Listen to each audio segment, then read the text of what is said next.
రాప్తాడులో జరిగిన సిద్ధం అని వైఎస్ జగన్మోహన్ రెడ్డి గారి సభలో అమానుషంగా ఒక విలేకరిని, ఒక ఫోటోగ్రాఫర్ ని ఇలా దారుణంగా కొట్టడం ఏమిటి అని రాష్ట్ర ముఖ్యమంత్రి జగన్మోహన్ రెడ్డి గారిని జనసేన పార్టీ నుంచి ప్రశ్నిస్తున్నాం. ఏమిటికి సిద్ధం ముఖ్యమంత్రి గారు? ఇలా జర్నలిస్టులు కొట్టడానికే, రౌడీ మూకల్ని జనాన్ని మీద తీసుకుని వచ్చి వాళ్ళని భయం భ్రాంతులు చేయడానికే ఏమిటికి సిద్ధం? అంటే కాలర్ మడిచి సిద్ధం అంటున్నారు. అంటే రేపు పొద్దున ఎలక్షన్స్ అన్ని మీరు గుండాగిరితో గెలిచాలనుకుంటే అది సాధ్యమయ్యే పని కాదు.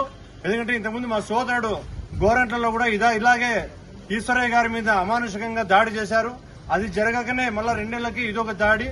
అంటే ఎవరికి నచ్చకపోతే వాళ్ళ మీద దాడి చేసుకుంటూ పోతా అంటే ఖచ్చితంగా రాష్ట్ర ప్రజలంతా మీ మీద ముక్కుమ్మడి దాడి చేసి ఖచ్చితంగా మిమ్మల్ని ఇంటికి పంపడానికి సిద్ధమని ఈరోజు